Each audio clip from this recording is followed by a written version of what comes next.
Halo teman-teman, Assalamualaikum warahmatullahi wabarakatuh. Kenapa ada orang mau membeli produk kita, mau menggunakan jasa kita? Ada orang yang tadinya sudah mantep mau membeli, tiba-tiba tidak jadi membeli. Dan itu kenapa bisa terjadi proses seperti itu? Untuk teman-teman penasaran, maka teman-teman tonton aja video ini sampai selesai.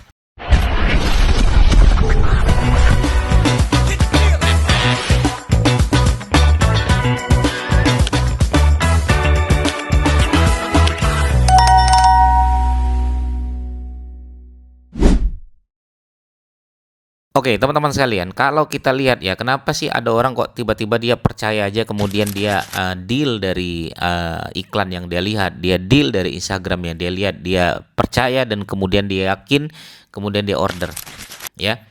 Maka penyebab terjadinya orderan itu menurut saya dua, teman-teman sekalian. Apa itu? Pertama adalah trust, kemudian adalah need, ya. Jadi orang percaya dengan brand kita, orang percaya dengan personal brand kita, orang percaya dengan produk brand kita, dan kemudian mereka butuh dengan produk yang kita tawarkan. Maka rumusnya adalah trust plus need. Nah, kita kembali bahas tentang masalah trust ini. Kenapa bisa orang percaya? Nah, baik, orang bisa percaya ini rata-rata adalah karena tiga hal ini. Apa itu? Karena produk brand, ya, karena personal brand, karena corporate brand. Jadi ada tiga faktor penting kenapa orang mau membeli produk kita. Ya, kenapa orang mau trust, kenapa orang percaya dengan kita. Nah, kira-kira seperti itu. Lantas, untuk bisa membangun ini semua, apa yang harus kita lakukan, Mas Didik? Nah, yang perlu teman-teman lakukan, coba teman-teman lakukan semua ini, karena ini yang akan diperiksa orang ketika dia membeli produk kita. Ya, ini pengalaman saya pribadi, dan juga saya ngetes di beberapa banyak hal. Istri saya, teman-teman yang awam-awam, dan emak-emak yang gaptek, ya, atau siapapun, saya sering banget mengetes ini sebagai riset saya, ya teman-teman sekalian, ya. Contoh misalnya, ya, suatu ketika ini pengalaman salah satu murid saya, ya, dia sudah mau deal, ya, sudah mau deal jasa bangun rumah 8,5 miliar, teman-teman sekalian. Ini kisah nyata, sudah mau deal 8,5 miliar. Artinya awalnya dia sudah percaya gitu kan, dia butuh juga dan dia memakai jasa tersebut. Taunya dari mana? Nah, taunya ternyata dari Google Ads. Oke, Google Ads-nya keluar. Oke, kemudian ketemu dan percaya, sudah, ini mau tanda tangan, besok tanda tangan nih, ya, sudah dibuat MOU dan lain sebagainya, deal 8,5 miliar, tapi belum tanda tangan nih. Nah, akhirnya si anak dari yang mau tanda tangan ini, dia penasaran, cobalah cek Google Maps-nya, jangan-jangan takutnya nanti ternyata dia banyak nipu orang, ternyata dia banyak bintang satunya dan lain sebagainya. Google Maps-nya bagus dan lain sebagainya, ya, ada ribuan komen, bagus lah, ya, jasanya bagus. Tapi ketika dicek di IG, teman-teman sekalian, ketika dicek di IG ternyata dia postingnya 2 tahun yang lalu. Ya, IG-nya nggak hidup, yang posting malah anaknya joget-joget dan lain sebagainya, anak MC kecil gitu kan. Akhirnya anaknya merasa nggak yakin, hilang trust-nya. Ya, akhirnya dibatalkanlah deal 8,5 miliar tadi. Apa pelajaran yang bisa kita ambil dari sini, teman-teman sekalian? Artinya, trust atau orang percaya dengan kita ini, teman-teman sekalian, atau perusahaan kita ini, itu prosedurnya cukup lama, prosedurnya cukup panjang, teman-teman sekalian.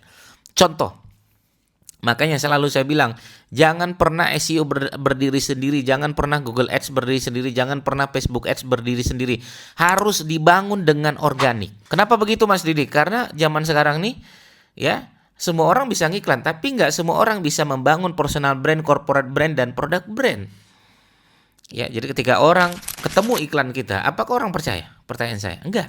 Misalnya orang nyari di sini, ya, contoh ya, paket wisata Jogja. Dia pengen banget liburan di Jogja, dia pengen banget keliling-keliling di Jogja, dia pengen merasakan, ya, pokoknya selama liburan dia pengen di Jogja, gitu kan? Akhirnya dia nyari paket wisata Jogja, paket liburan Jogja, kan begitu. Ketika dia nyari, keluarlah Google Ads kita, keluarlah SEO kita, dan lain sebagainya. Apakah orang percaya dengan website kita? Pertanyaan itu. Belum tentu. Benar, belum tentu. Apa yang orang lakukan? Zaman sekarang orang semakin pintar. Ketika dia sudah menemukan brand kita dan nggak dikenal brand kita ini, itu yang cukup resiko. Apaan nih brand baru nih? Coba lihat di Google Map. Nah, maka teman-teman sering-sering lihat di Google Map. Takutnya ada bintang 1 yang tidak kita balas, lupa kita balas. Walaupun bintang satunya mungkin 2 tahun, 3 tahun yang lalu. Tapi bagi mereka akan mengambil pelajaran dari bintang 1 tersebut. Makanya teman-teman, kalau bintang 1, jawab. Kasih jawaban terbaik. Di Google Map itu rumusnya 2 aja. Terima kasih, mohon maaf Kak, dan lain sebagainya. Akhirnya ketika dia melihat di situ, teman-teman sekalian, ternyata bintang 1-nya banyak. Ternyata bintang satunya emang sedikit tapi nggak dibalas. Akhirnya sudah menurunkan rasa trust kita. Ya, mereka tidak trust lagi dengan kita. Ya, tidak yakin dengan kita.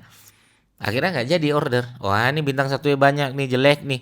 Jangan mau Pak ambil paketnya. Orangnya nggak profesional. Fotonya jelek, ya kami ditinggal, ya mobilnya rusak dan lain sebagainya, dan tidak membuat orang trust. Itu sangat berbahaya teman-teman sekalian. Akhirnya kalaupun Google Maps-nya bagus, orang akan ngecek IG, Facebook kita, YouTube kita. Maka jangan pernah ya membuat segala sesuatu hal yang merusak nama citra kita, brand kita teman-teman sekalian. Dari semua ini teman-teman sekalian, kalau ini semua bagus, SEO-nya bagus, Google Ads-nya bagus, Map-nya bagus, IG-nya bagus, YouTube-nya bagus, TikTok-nya bagus, baru mereka merasakan, oh bagus ini. Sudah mulai ada trust nih. Nah, ketika sudah ada trust dan mereka butuh, terjadi namanya closing. Ya, terjadi namanya closing. Cuman trust ini dibangun dari 3 persepsi ini teman-teman sekalian. Personal brand, product brand, sama corporate brand. Makanya teman-teman sekalian, kalau misalnya seandainya closing, coba deh riset pelan-pelan, nggak apa-apa. Ya, nggak usah terlalu di riset jaga aja, nggak apa-apa. Tapi tanya secara wajar aja. Contoh misalnya, oh alhamdulillah, berapa orang Bu yang ikut, yang mau ambil paket wisata Jogja ini? Anggaplah mereka datang. Oh ya, kami mau berlima ini. Oh Masya Allah ya. Coba Ibu silakan diisi formulirnya Bu ya. Sambil mereka ngisi formulir, tanya pelan-pelan aja. Tahu paket wisata Jogja kami dari mana Bu? Oh dari ini, dari Mas Didik. Berarti ada sosok personal branding. Oh kami tahu dari ada ini Mas. Ada namanya wisata Mantap namanya, nama brandnya Wisata Mantap, dan kami lihat di IG-nya, TikTok-nya, YouTube-nya bagus-bagus di situ, kameranya bagus ya, kemudian view-nya bagus. Berarti dari corporate brand. Ya. Nah, ini kami lihat alhamdulillah ini banyak yang memberikan testimoni yang bagus ya, pelayanannya bagus, berarti produk branding dan lain sebagainya. Nah, jadi pintunya ada 3 ini teman-teman sekalian. Kalau nggak salah satu dari ini, makanya jangan pernah menutup dari salah satu dari 3 ini. Jangan pernah kehilangan arah dalam hal mau komitmen dan konsisten dalam membangun sebuah branding. Karena itu pintunya teman-teman sekalian. Ya, makanya tugas kita berikhtiar, berdoa ya. Gimana caranya, insya Allah mudah-mudahan Allah membolak-balikkan hatinya mau datang dengan kita dan menggunakan jasa kita dan lain sebagainya. Itu dari saya teman-teman sekalian. Jadi kenapa bisa ada orang yakin banget dia mau order, tiba-tiba ada juga orang yang tadi yakin tiba-tiba nggak yakin. Ada orang yang mau order tiba-tiba nggak jadi order. Ada orang yang ya cuek aja, ya iklannya muncul kemana-mana cuek aja, dan tidak ada sama sekali orang untuk ketertarikan untuk menggunakan jasanya atau produknya, gitu ya. Itu alasannya kenapa bisa terjadi closing ya. Trust plus need, rumus itu seperti itu. Begitu teman-teman sekalian, semoga bermanfaat. Assalamualaikum warahmatullahi wabarakatuh. Bye bye.